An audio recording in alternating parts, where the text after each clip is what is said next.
स्वागत है आज के इस खास विश्लेषण में। आज हम एक बहुत ही दिलचस्प सफर पर निकलने वाले हैं।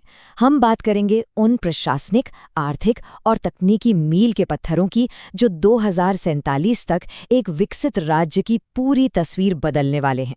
इस पूरी रूपरेखा को समझना बहुत आसान हो जाएगा क्योंकि हम इसे 5 मुख्य हिस्सों में बांटने वाले हैं।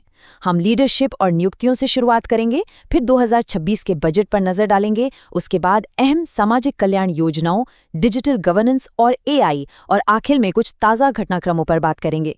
चलिए बिना देरी के शुरू करते हैं। तो सबसे पहले बात करते हैं उन चेहरों की जो इस पूरे सिस्टम को चला रहे हैं। आखिर राज्य की प्रशासनिक और न्यायिक मशीनरी की कमान किनके हाथों में है, ये जानना तो सबसे जरूरी है। शुरुआत करते हैं शीर्ष संवैधानिक प्रमुखों से। राज्य के राज्यपाल श्री हरिभाऊ किशन राव बागड़े हैं।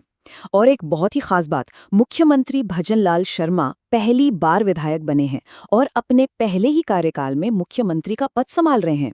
काफी दिलचस्प है ना। इसके साथ ही कार्यवाहक मुख्य न्यायाधीश संजीव प्रकाश शर्मा, विधानसभा अध्यक्ष वासुदेव देवनानी और मुख्य सचिव सुधांश पंत इस पूरे प्रशासनिक ढांचे को मजबूती दे रहे हैं। अब इन महत्वपूर्ण नियुक्तियों को याद रखना थोड़ा मुश्किल लग सकता है, लेकिन कुछ मजेदार ट्रिक से ये एकदम आसान हो जाता है। जैसे वॉलीबॉल एसोसिएशन के अध्यक्ष रामचंद्र हैं, इसे ऐसे याद रखिए कि गेंद राम के पाले में है। और क्रिकेट एसोसिएशन के अध्यक्ष धनंजय हैं। क्रिकेट में तो धन और पावर दोनों होते हैं, है ना। इसी तरह आरपीएससी के प्रशासनिक प्रमुख उत्कल रंजन साहू हैं और फुटबॉल एसोसिएशन की कमान मनिंदर सिंह जसवंत के पास है। ये छोटे छोटे लिंक्स चीजों को याद रखने में बहुत मदद करते हैं। अब आगे बढ़ते हैं इस पूरे विजन के फ्यूल की तरफ, यानी 2026-27 का बजट। यही वो आर्थिक ताकत है जो समावेशी और सतत विकास के पहिए को घुमा रही है। और यहाँ जो सबसे बड़ा पॉइंट है वो है ये विशाल आंकड़ा। बजट के लिए कुल अनुमानित प्राप्तियां लगभग 6.11 लाख करोड़ रुपए हैं। ये नंबर अपने आप में इतना बड़ा है जो साफ बताता है कि विकास और बुनियादी ढांचे पर कितने बड़े पैमाने पर काम होने वाला है। खर्च की बात करें तो बजट का सबसे बड़ा हिस्सा सामाजिक सेवाओं के खाते में जाता है। इसके बाद आर्थिक सेवाएं और फिर सामान्य सेवाओं का नंबर आता है। इसका सीधा सा मतलब ये है कि सरकार की सबसे बड़ी प्राथमिकता लोगों का विकास, शिक्षा और स्वास्थ्य सेवाओं को बेहतर बनाना है। अगर हम खास सेक्टर्स की बात करें तो कृषि बजट काफी दमदार है, पूरे 1.19 लाख करोड़ रुपए। इसमें पीएम कुसुम योजना के तहत 50,000 सोलर पंप लगाने जैसे बड़े और महत्वाकांक्षी लक्ष्य शामिल हैं। इसके अलावा समग्र शिक्षा के लिए 13,000 करोड़ और आयुष्मान आरोग्य योजना के लिए 3,000 करोड़ रुपए का भारी भरकम आवंटन किया गया है। अब सवाल ये है कि ये सारा पैसा जमीनी स्तर पर कैसे काम कर रहा है। चलिए देखते हैं कि ये वित्तीय खाका कमजोर वर्गों के लिए एक मजबूत सुरक्षा जाल कैसे बुन रहा है। एक बहुत ही बढ़िया उदाहरण है कालीबाई भील मेधावी छात्रा योजना का इवोल्यूशन। पहले इस योजना के तहत छात्राओं को स्कूटी बांटी जाती थी, लेकिन इसमें अक्सर ट्रांसपोर्टेशन और लॉजिस्टिक्स की वजह से देरी हो जाती थी। अब 2026 के नए मॉडल में देखिए, सीधे 70,000 रुपए का बैंक ट्रांसफर। ये बदलाव 25,000 से भी ज्यादा मेधावी छात्राओं के लिए पूरी प्रक्रिया को कहीं ज्यादा पारदर्शी और तेज बना रहा है। और ये तो बस एक शुरुआत है। ऐसी कई प्रमुख पहलें हैं जो मिलकर एक बड़ा सेफ्टी नेट बनाती हैं। अनाथ बच्चों के लिए पालनहार योजना है, तो बुजुर्गों की इनकम सिक्योर करने के लिए वृद्धजन सम्मान, विधवाओं और तलाकशुदा महिलाओं की सपोर्ट के लिए मुख्यमंत्री एकल नारी योजना है, और स्वास्थ्य के मोर्चे पर आयुष्मान आरोग्य योजना 1.3 करोड़ परिवारों को बड़े मेडिकल खर्चों से बचा रही है। अब जाहिर है इतने बड़े पैमाने पर योजनाओं को लोगों तक पहुंचाना आसान नहीं है। यहीं पर डिजिटल गवर्नेंस और एआई की एंट्री होती है जो इस पूरी व्यवस्था को पारदर्शी और मुमकिन बनाती है।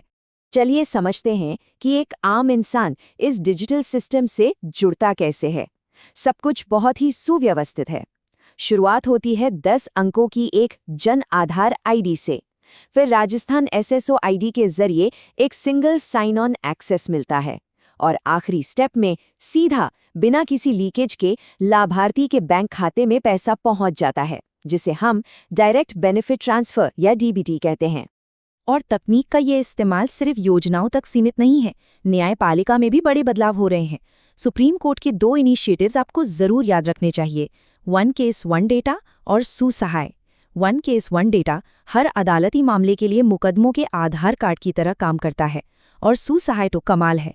ये मुकदमों की पेंडेंसी कम करने के लिए एनआईसी द्वारा बनाया गया एक एआई चैटबॉट है जो सुप्रीम कोर्ट की वेबसाइट पर लोगों की मदद करता है। स्टेट लेवल पर भी कई शानदार आईटी पोर्टल काम कर रहे हैं।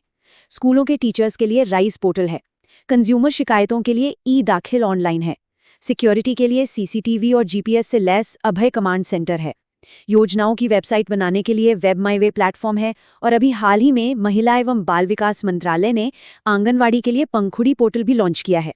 ये पूरा का पूरा एक 360 डिग्री डिजिटल गवर्नेंस मॉडल है। फाइनली आइए कुछ ताज़ा घटनाक्रमों और अहम माइलस्टोन्स पर नज़र डालते हैं जो हमें बताते हैं कि मई 2026 में राज्य की स्थिति असल में क्या है।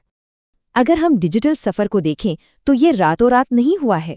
2017-18 में RIS पोर्टल और दिसंबर 2019 में जन आधार जैसी शुरुआती पहलों ने एक मजबूत बेस तैयार किया था। इसी वजह से 2021 में वेब माई वे और 2022 में ई-दाखिल लाइव हो पाए, और उसी बेस का नतीजा है कि अब जनवरी 2026 में राज्य एक बड़े रीजनल AI इम्पैक्ट कॉन्फ्रेंस की मेज़बानी कर रहा है। मई 2026 के कुछ क्विक हाइलाइट्स पर भी बात कर लेते हैं। स्पोर्ट्स की बात करें तो अंजलि शेखावत ने 440.5 अंकों के साथ शूटिंग चैंपियनशिप में गोल्ड मेडल जीता है। जयपुर में एक बहुत ही अहम जॉइंट कमांडर्स कॉन्फ्रेंस हुई जिसका पूरा फोकस साइबर, स्पेस और AI में हमारी मिलिट्री क्षमताओं पर था। और हाँ, अजमेर के नरेश रागानी को पत्रकारिता और सामाजिक क्षेत्र में उनके बेहतरीन काम के लिए भारत विभूषण सम्मान 2026 से नवाजा गया है। जैसा कि हमने पहले जिक्र किया था, जयपुर में रीजनल AI इम्पैक्ट कॉन्फ्रेंस 2026 का आयोजन हो रहा है।